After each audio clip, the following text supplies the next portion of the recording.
Welcome, everybody. Thank you for joining. George is my wing person, and he will make sure that everything is run smoothly. Thank you for your interest in this, and we have international interest in Ian Hopwood, is part of our uh, icons in the monitoring and evaluation field in Africa. So we welcome him to this event as well. Um, Please feel well. We don't have much time, so I'll jump right in and talk about our conversation that we're going to have today. For us, well, sorry, let me introduce myself. My name is Mark Abrams. I'm a senior associate with Southern Hemisphere, and it's my honor and privilege to moderate this conversation session with you today. And this dialogue is convened in partnership with NASCI. Now, for those who don't know NASCI or are not members of NASCI, um, I can inform you that they're relaunching their monitoring and evaluation and learning professional learning community of practice, I guess. And lo and behold, Southern Hemisphere will be facilitating that for NASCI starting in July. So we ask people to join up with NASCI as the opportunity will be exclusive for NASCI members. And if you're interested in their membership, somebody will, or George will type in the email address that you can ask for information about NASCI. And to come back to today's conversation, um, uh, together with NASCI, we recognize that education operates in a very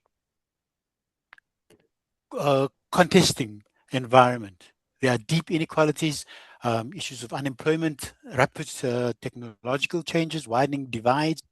And we also agree that while we have all these challenges, education remains one of the most or the strongest drivers of opportunity and social mobility. However, transformation requires more than just policy ambition or wishful thinking. So the conversation today seeks to surface some of the practical lessons that we have, our speakers have anyway, their lived experiences, the systematic or systemic approaches that they use that can catalyze meaningful change. Now, Southern Hemisphere has, over the years, 25 years, lots of experience in education, and our portfolio include literally from birth to lifelong learning beyond higher education even. Southern Hemisphere always works with partners to strengthen education systems, improve learning outcomes, and some of our work in early childhood education address issues before, beyond, within the classroom.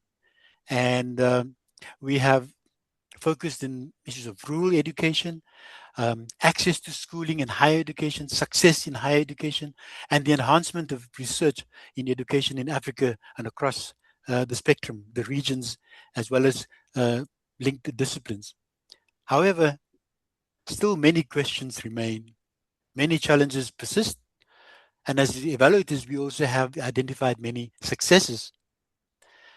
Now, for today's conversation, discussion, we've invited two very, very special people to share their lessons and examples from education programs and partnerships and to explore what meaningful education transformation looks like in practice.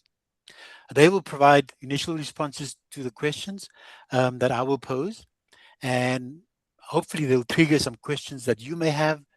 And please put these questions in the chat, and we'll try to, the speakers will try to address them and respond to that as we converse.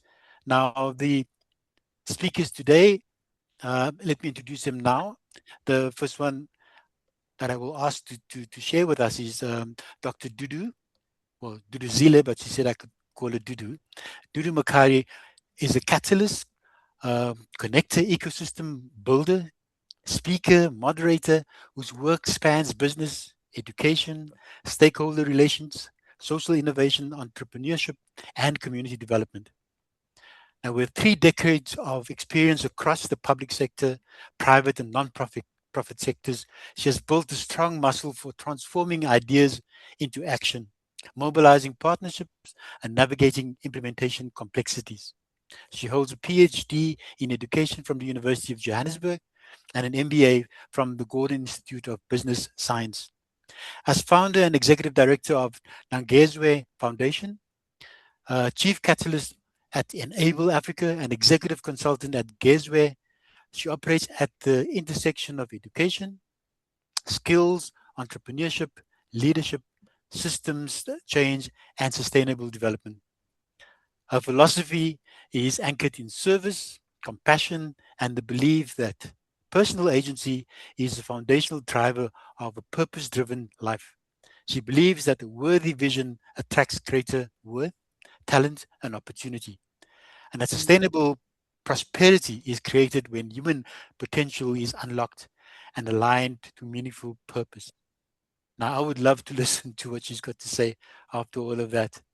Um, but yeah, I think no. Before I let me also just introduce Gail as well, and then I'll ask Dudu to step in with what she's got to share. Now, Gail doesn't need much introduction. This is stalwart in education and the supporter of education change. Gail Campbell, as we all know, is the CEO of Xenix Foundation. And Xenix is an independent donor organization that focuses on mathematics and language education in South Africa. She has worked in the education philanthropic sector for many, many years. She says 25 years. I think it's been more. Leading very, very many foundations. Gail is a thought leader in philanthropy, expertise in the education sector. Her approach is values driven with commitment to partnering with government to strengthen education. Gail's previous experience as a practitioner and lecturer in the field of social work has been influential in shaping her leadership practice and developmental focus.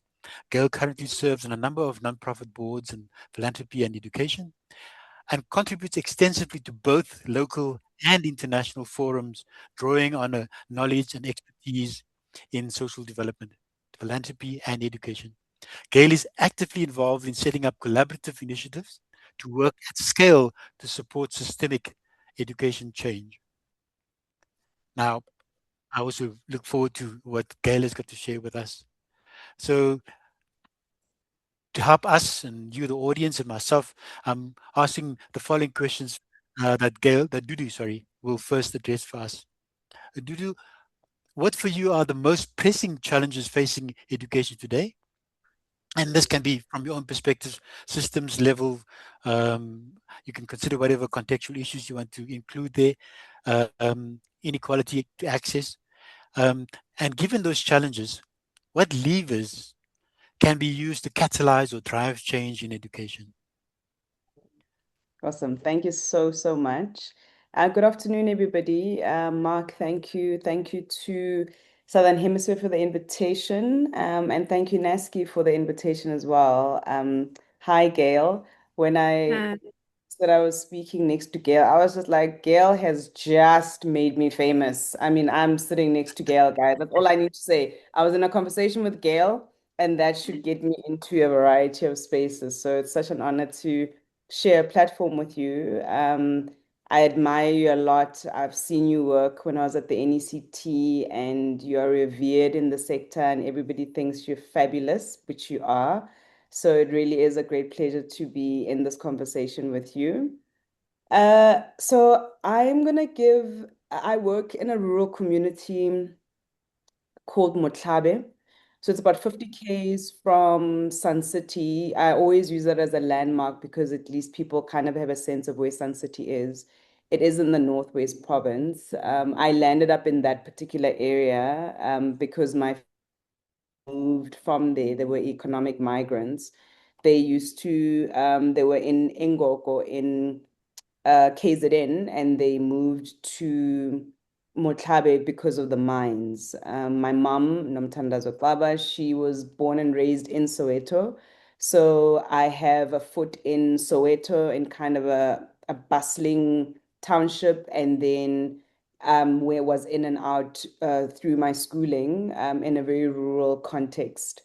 Uh, I my kids like to say, "Where do you ngena, mommy?" Like it's got nothing to do with you. Leave it alone.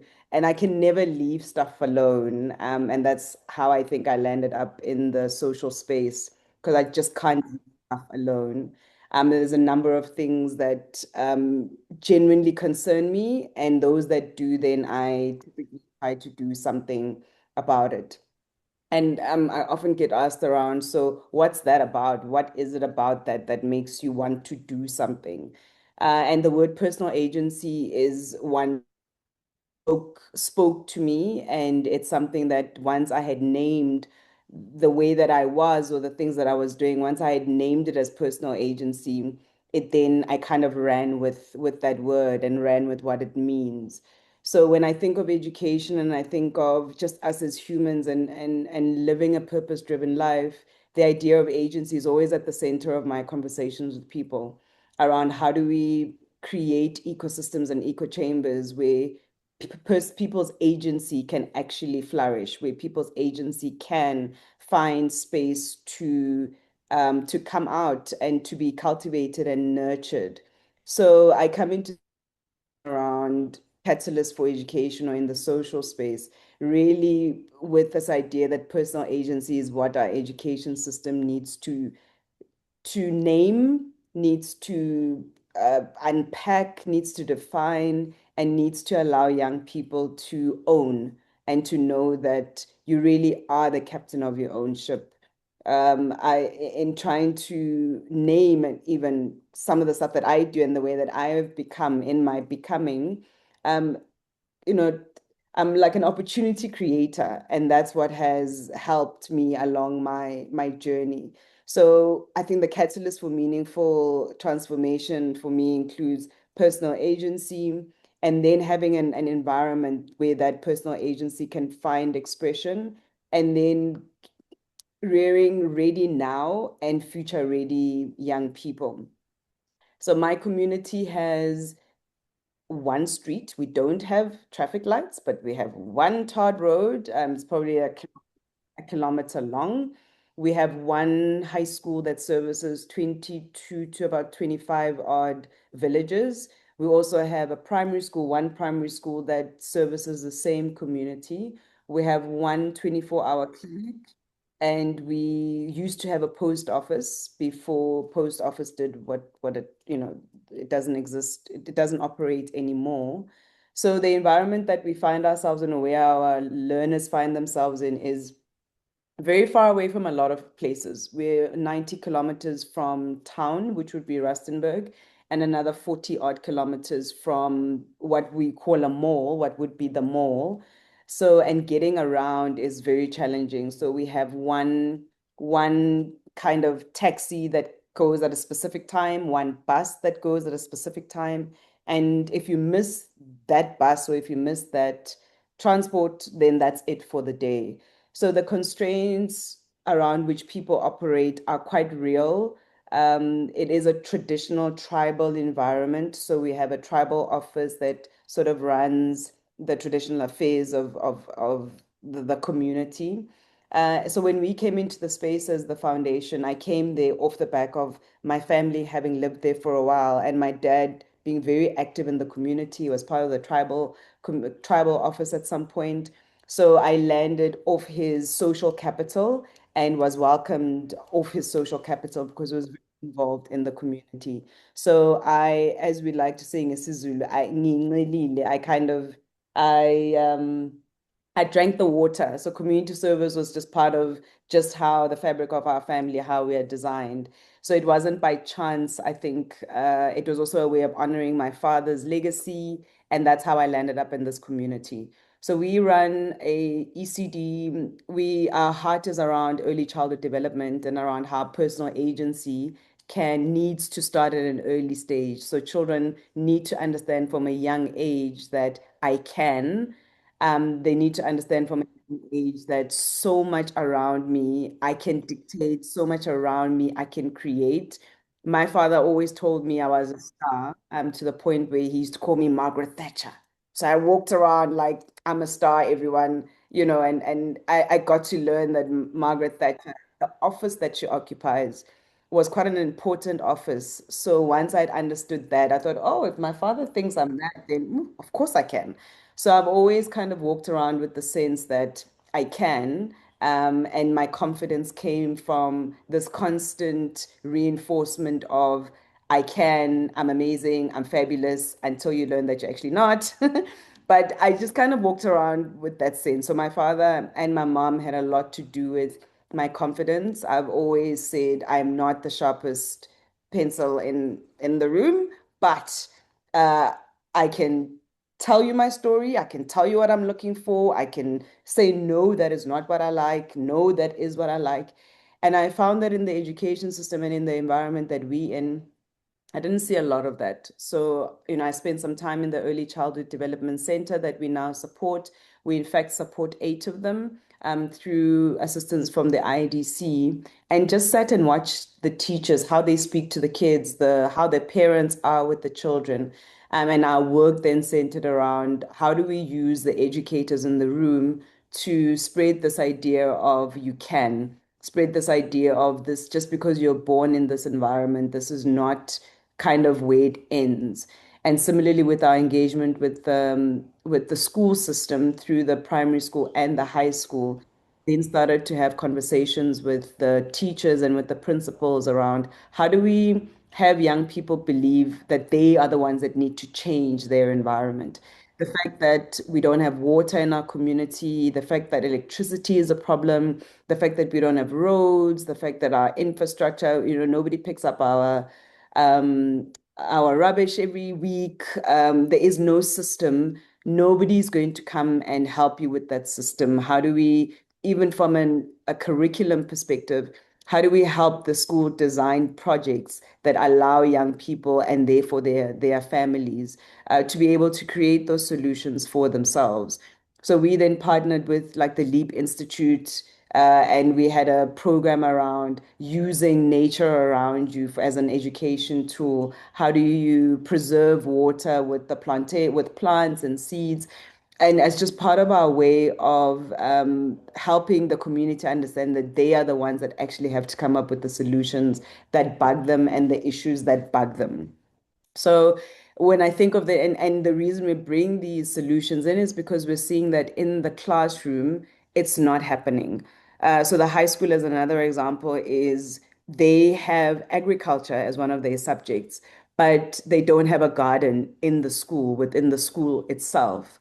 And I constantly say to them, so how are you teaching them how to be farmers, what agriculture is like in a live sense, if you don't actually have a garden? So we then, went down that rabbit hole of trying to then help the school start a garden. They've got a fence, they have water, and we're like, you've got the two not most important, but you've got two very key ingredients that we could use to actually start a garden. We help them with tools, so we now have a tool sharing environment. But just to get the young people and the system going was a challenge. So we haven't yet got a garden up in the high school, but we do have a garden in the primary school because we see that space as a space of learning, and we wanted the community to take that, almost like that experience from school, and take it home, to say, I can actually start a garden in my own home. All of us live, our home is about a 1 hectare, and generally all the yards are that size. And part of our initiatives or part of our engagements with the community was, why don't we all start a garden? Why don't we all agree that we're all going to grow a particular crop? And then we pull those crops together, and that's how we could start a mini enterprise, and that's how we could start a business. We approached ShopRite, who were very instrumental in helping us with our community garden. They supplied us with the inputs and the tools. But again, the challenges were just getting people to, let's do this together. This is how I think so the layers, all the ideas were there. And part of the challenges that I'm finding and I'm seeing, because people are not geared in that way, and our thinking is not necessarily similar, is then we get stuck in the implementation. We get stuck in the how is this actually going to happen? Who's going to pay me if I do this work? Becomes part of the challenges.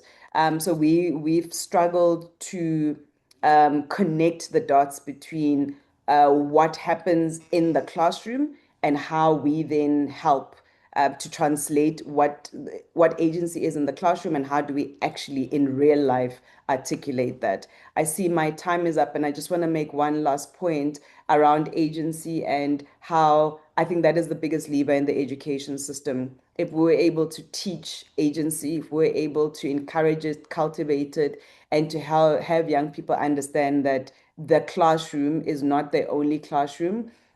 From a family perspective, there's a big role they can play and how they activate that in their day-to-day lives. If education could skill and equip young people to live a productive life, to actually live a day-to-day, I think that would be the biggest lever. I know that was a roundabout way of getting to that 1 point mark, but I thought the context was important. Thank Yeah. you. Oh, thanks so much for that. I mean, it was rich, and already in the chat there's a question linked to that, but I'll ask you after that. I just want to get the Gail also on sharing some of her thoughts. Gail, for you, I want to ask, what for you at the kind of macro level are the levers that can be used to catalyze or drive change in education? Linked to that is, where do we start? What are the Mhm. priority areas? What evidence do we have? And what evidence do we still need? I'm sure you've given some thought to some of these questions. Gail, over to you. Uh, Thank you. Thanks, Mark, and also to Southern Hemisphere NASCI for convening this. And uh, yeah, it's good to speak after you, Dudu, because a a lot of what you're saying draws on what I'm going to say, and I think I'll start, Mark, with the priorities. And I think what Dudu painted is very much the ecosystem in which education happens, and how there's so many aspects of of that ecosystem that impact finally on the child in the classroom. But if I talk about from a perspective, I'm Xenix, and I'm looking at uh, South Africa, and from a philanthropy perspective, from a government perspective, and globally, the the priority and the focus is really on the early years and understanding the importance of building those foundations. And in the early years, we're particularly talking about ECD and foundational literacy and numeracy learning. And that we've seen as a focus locally, as a strong focus in governments. We're seeing it on the continent. Very interestingly, there's a conference taking place in July where 13 ministries have signed a a joint declaration about the importance of focusing on this. And we're seeing this as a global trend as well. Now, that's not to say the other areas of education are not important, but I think this recognition about building the foundations and how important that is, and of course, where change happens in the classroom. And I was thinking about this other question of levers, and just to talk about three. And the one is, and that of course is going to, I mean, is what Southern Hemisphere, and I notice a lot of evaluators on the call as well, is this importance of evidence. Evidence to guide what you're doing, building evidence while you're doing, and constantly looking at where the new areas for building evidence. And I mean, this has been an approach that we at Xenix have promoted, and really emphasize the importance of learning as we're doing, but also being able to share what's working, what's not working. And so for me, one of the big levers in working in education is this notion of working from an evidence-based. I mean, the second lever for me is the whole area of collaboration.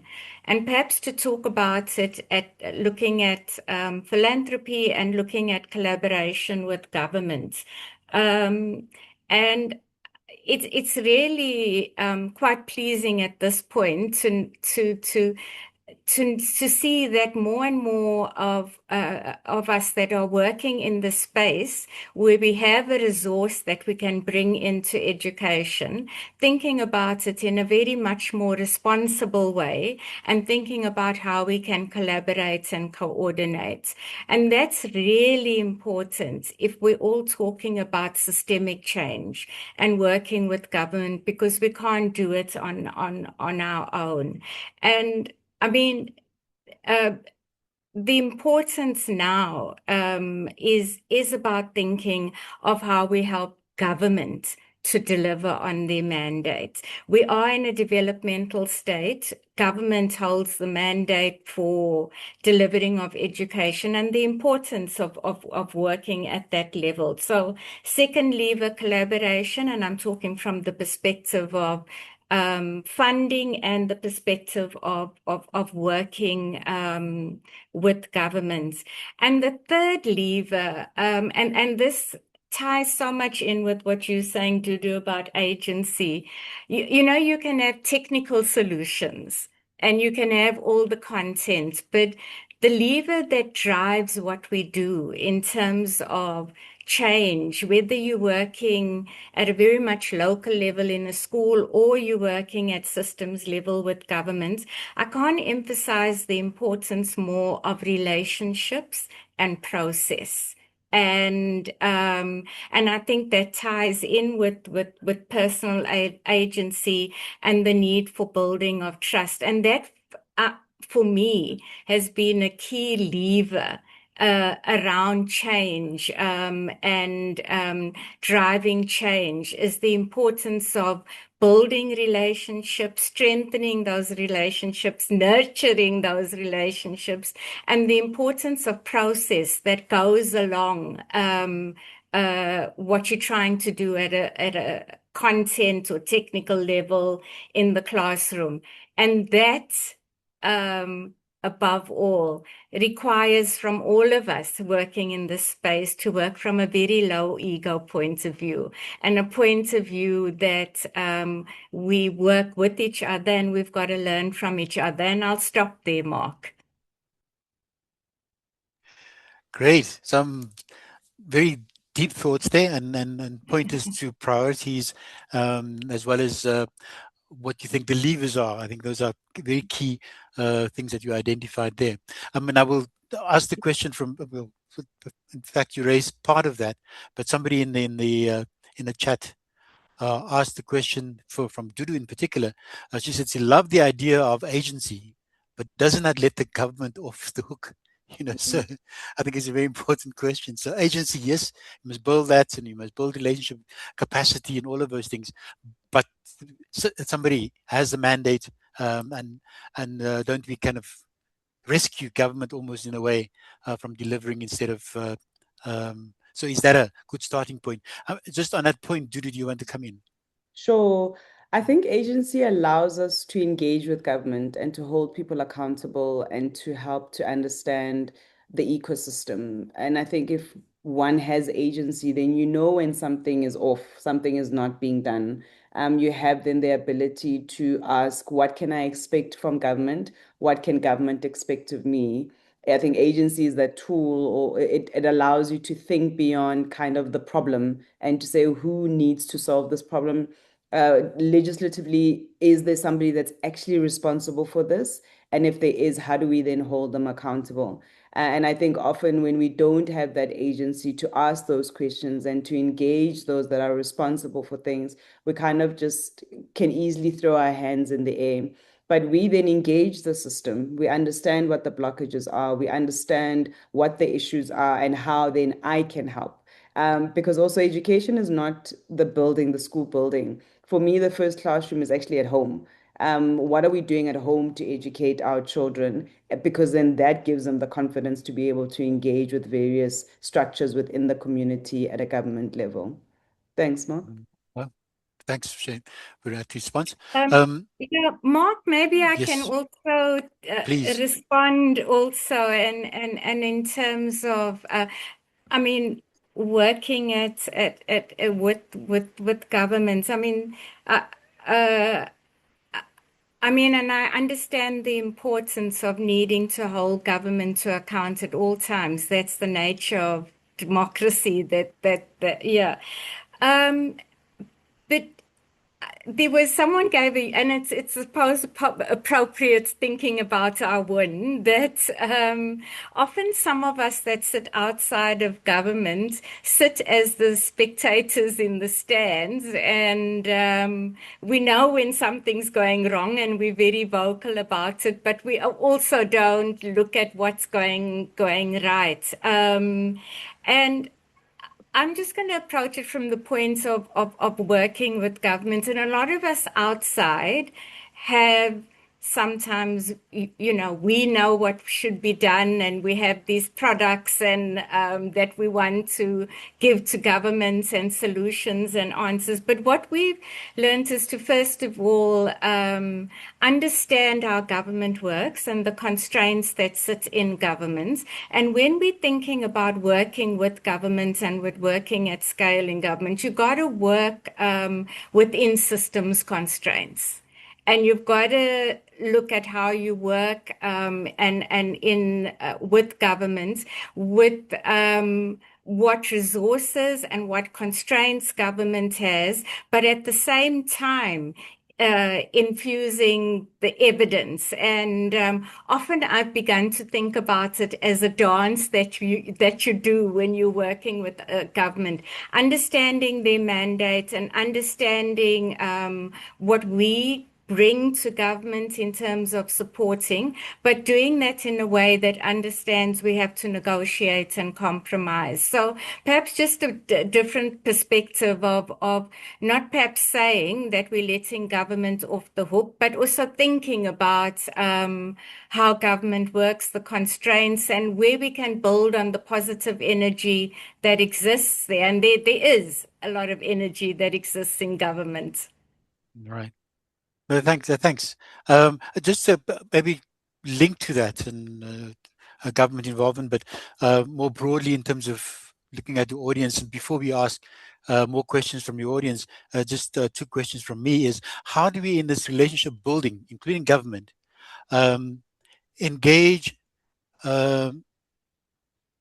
the people, and how do we make sure that people are on board? We don't leave people behind in this process of, that we have this vision and we run towards the vision, but we leave some people behind. How do you make sure that people are included in that process? That's just one question. The other one is that we have hundreds of NGOs in our country, non-government organizations, focusing specific on not just education, but a minute area in education, how to use play in early childhood development. I mean, that's the focus. How do we make sure that these gems, I think people bring value to all of it. How do we make sure that they contribute to the broader vision that education could provide to our learners across the board? Dudu, you want to come in there first? Sure. I've been often surprised that when you ask those questions to the very people that you're trying to help, how much you can actually get out of them. So, the idea is not to come in there with solutions, but to say, from whereth you cometh, or from where you sit, how do you see the situation? And that also has its limitations because we don't know what we don't know. So when you then have the opportunity to paint different scenarios to people to say, in other communities, this is how things are done, or in other communities, this is how we've seen, then you allow people to think beyond where they are. And you invite them to say that solution might not necessarily work in our community, but wow, that's an interesting way of doing things. So we've struggled in that area because we've again, we've got people that have lived and worked, and kind of that community is what they know. And when we came in initially, it was just around, well, these are the other scenarios, these are the other spaces that we've seen. Could this work in your area? And people were just like, no, no, won't work in our area. And that was that. So navigating that space, and then getting to a point of, okay, we are actually just going to give this particular solution so you can see what we mean. And that was, for us, that's kind of what turned people around. We set up an entire ECD facility that meets the norms and the standards of the DBE. So now in this very rural environment, you've got this, dare I say, world-class, South Africa class building that then allows people to think beyond sort of what they see. So there's an element of, when you come in with solutions, not to, this is what we think and that's that, and also to admit that people might be limited in their ability to kind of think beyond what they know for particular solutions. And how do you then bring in solutions that they can see, to be like, oh, okay, that could actually work, that could work for us.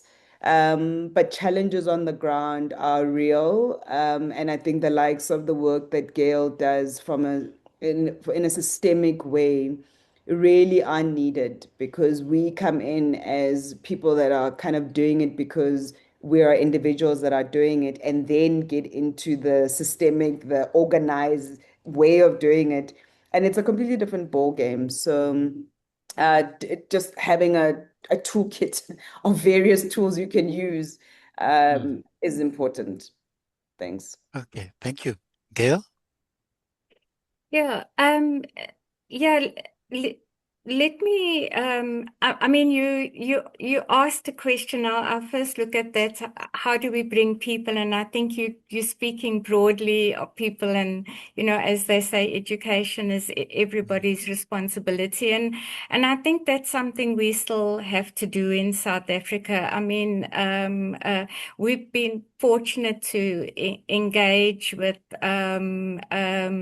organizations, and I think a lot of the people talk about the Sobral experience. And what strikes me about what happened in Sobral is how from politicians, and how they drove a message that galvanized the community and parents about the importance of education, first of all, and the importance of children learning to read. And I think when you said that, it just actually reminded me of that case study, and you saying, how do we need to bring people along? And I think that's something that we need to think about, because I think in education, we work in a very closed ecosystem, all of us here, and it's not inclusive, as you say, if you use people and parents in the broader sense. I think you're asking a question about the role of NGOs, and I don't want us to create a binary that we all have to work at systems level and there's no place for very locally driven initiatives. I think that's important, to have very locally grassroots driven initiatives that make a difference at a very local level. I think where you're talking about specific initiatives that are trialing new things, whether it's play-based working with young children, whether it's the, exploring new methodologies of how you're teaching African languages. What I would say there is the importance of having the evidence building alongside of that. And I suppose in where NGOs can, and where they can, where funders can come in to actually add that as part of what the NGO is needing to do, and that's building the evidence around these innovations. I think the fact that you have government being more interventionist and rolling out big programs and donors talking about working at scale, I do think it introduces a challenge for how NGOs have navigated the space. And I know NASCI has convened conversations about that, and how the model of engagement between NGOs, governments, and funders, and that's where the resources are coming from, and where that reliance is on NGOs. How do we navigate that space together? And it has to move away from a space of individual NGOs engaging individually, and we have to think about how do we create the opportunities for NGOs to work more collaboratively as well, and to encourage that, because I think even when I talk about funders not being able to work alone, if we're thinking about these large-scale interventions, we need NGOs to collaborate and work together as well, and that does need an ongoing conversation about how to facilitate that, and what does it mean for NGOs who are on the side bringing in expertise, but having to raise resources to share that expertise. Great. No, thanks for that response. But before I invite people to ask their question directly and invite them into this conversation, I want to acknowledge, as I did at the beginning, Ian Hopwood from Senegal who logged in, and I just went down on the participants. There's somebody from Kenya as well, and welcome them to our discussion about education in South Africa. And Ian has asked a question about whether we are aware that there's a big conference happening in Dakar on education in Africa. So if anybody wants to engage in that, that would be helpful. But for now, I want to open up the space, the conversation space, to participants. If you want to ask a question, just put up your hand. We'll either allow you to ask it directly, or you can put it in the chat. So please just indicate that you want to ask a question. And George, you will help me identify the questioner.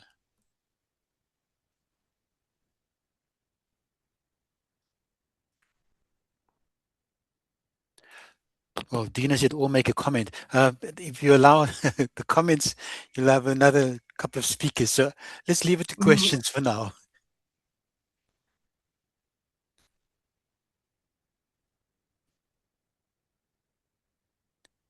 Anybody?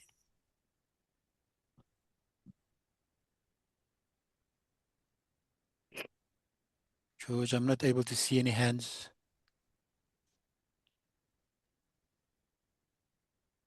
I think there's a question on technology.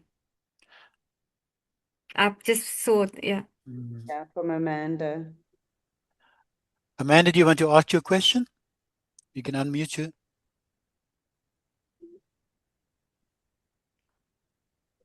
You're on mute, man. Can you hear me now? Yes, we Yes. can. I really just wanted to understand, everything I read at the moment is about tech, AI and, humanoid robots taking over the world. How can tech, what is tech, what role can tech play for good in this space? And also on the other side, like how is that going to impact the picture in a negative way for example, those rural kids in an ECD environment? It would be interesting to hear your perspective. Thank you. We'll keep that question. Maureen Robinson. Thanks so much. It's a question to Gail. The concept of evidence. I'm always curious as to whether evidence is one thing and whether it's neutral, and whether some evidence is better than other evidence. And I just wondered if you have anything to say on that, because one can say the importance of evidence, but there's also ideologies behind evidence and approaches and methodologies that people may not agree on. So I just wondered how you deal with that aspect.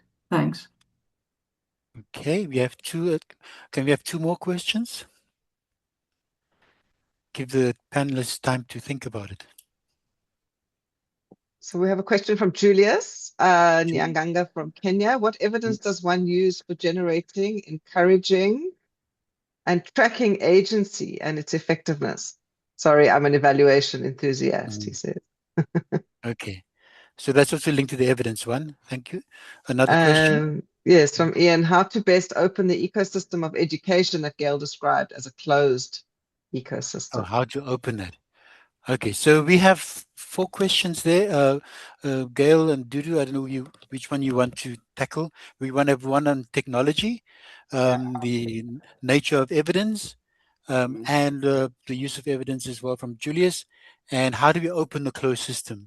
Those are the 4 questions. You can take your pick and I'll go give first. the difficult one to the other one. Yeah. No, I think I'd like to spend some time on the tech piece and how, none of our education ecosystem right now has access to tech. So no tech in the early childhood development space, in the primary school, nor in the high school.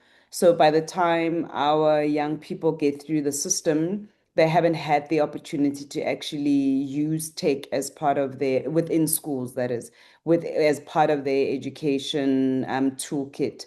So I think it was 2023, we bought not laptops, desktops, and then just struggled to get them connected because we saw that was one of the problems that when we then got young people in through the social employment fund system, they were then unable to use a laptop, we had to literally start from scratch.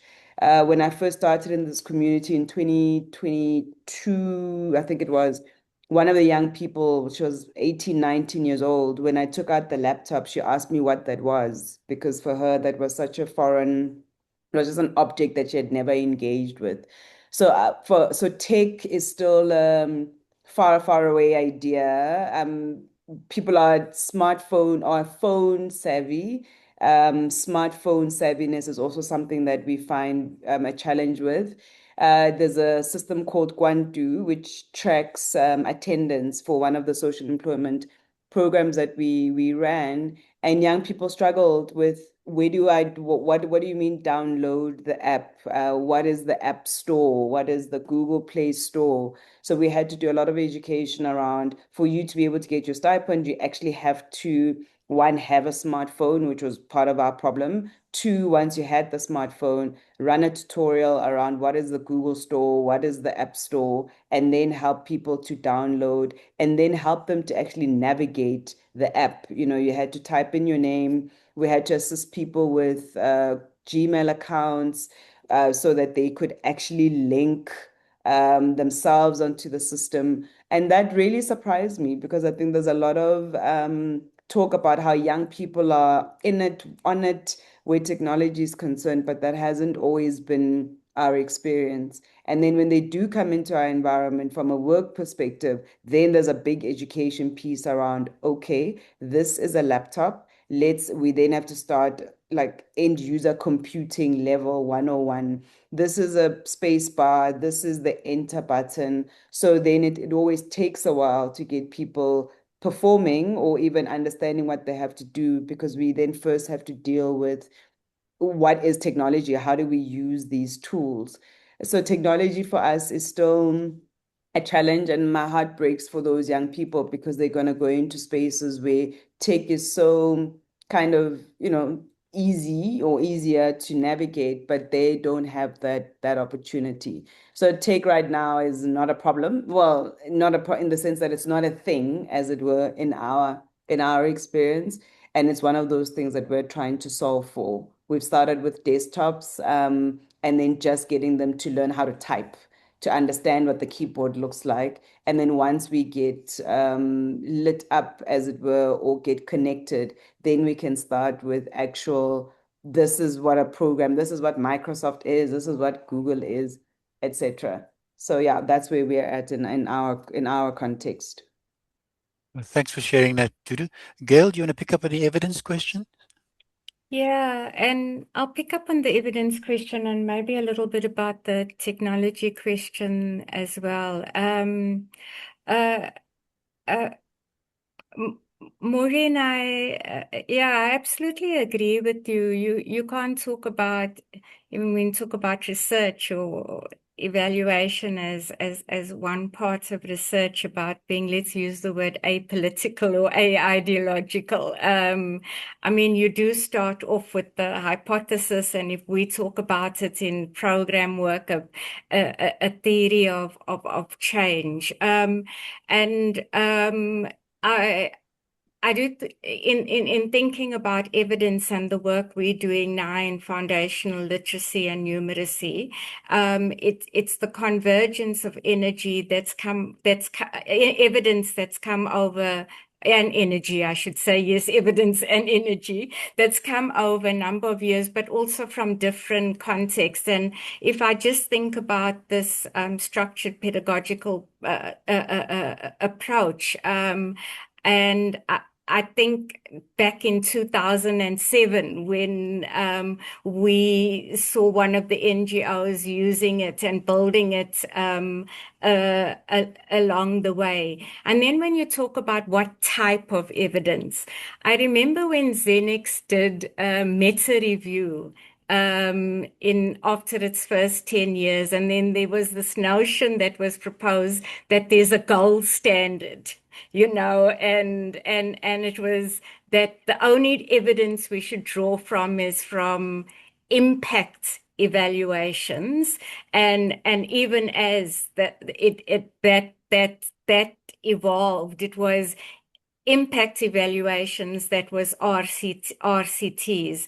I think in education evaluation, I think all of us are thinking a bit more holistically, and certainly Xenix has never believed in like the black box type of RCT or impact evaluation, and that you can learn more in perhaps understanding why change happened or didn't happen from the qualitative components of an evaluation, and as well, and building that evidence. So yes, it's not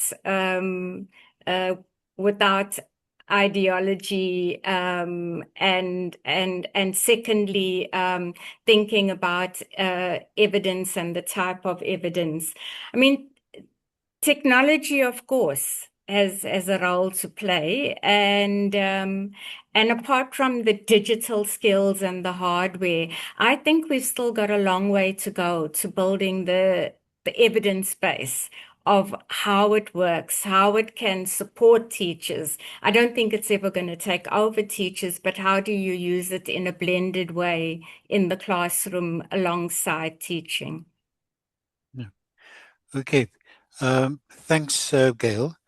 I think just on the last part, the technology part, I mean, we're talking about the spectrum again. There are those who are au fait and working with the technology and using it, and going far ahead of others who can't even spell the word technology at the moment. So we have that, and that will go into the future, and that is what we have to address. There's a question and we need to wrap up now, but I want to note that I've seen the question about specific education levers that we can focus on. Can we just throw them out now? What specifically in education should we be focusing on now? Because the levers we spoke about, agency, yes, but agency can also be food security. Agency can also be about health. So what specifically in education should we can we think about, can we offer some of our listeners and viewers?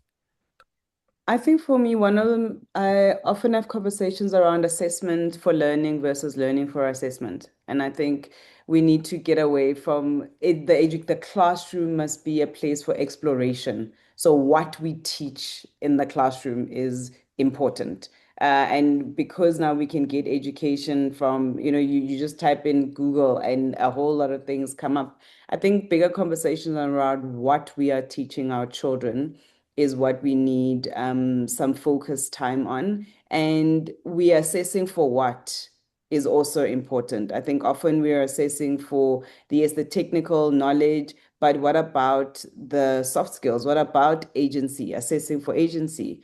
Project-based learning. I know my kids are in a project-based learning school, and I'm fascinated by the things that they do. They did a project the other day around running a business, and they had to organize themselves, and we had to watch them figure it out. Who's the CEO? What is profit? What is not profit? So, and then what's the rubric that allows you to know that a child has got it, to the learner gets the concept that you're trying to have them to learn. So I think a big conversation about what we are teaching our kids and then what are we assessing are some things as levers that we must consider in this sector. Thanks. Okay, thanks to Judy. Are we kind of wrapping up? Gail, do you have any kind of closing remarks or levers that you can think about?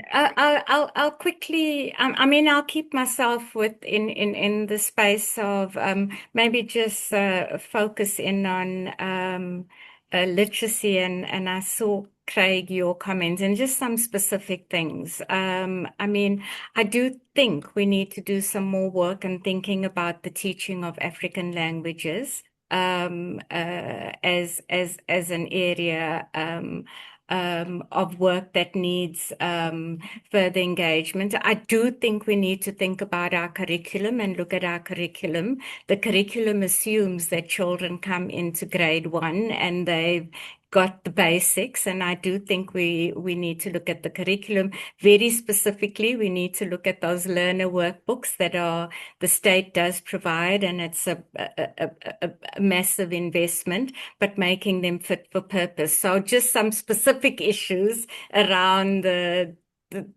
area that we're working in. Yeah. Mm-hmm. Thanks, Gail. Dudu, closing comment?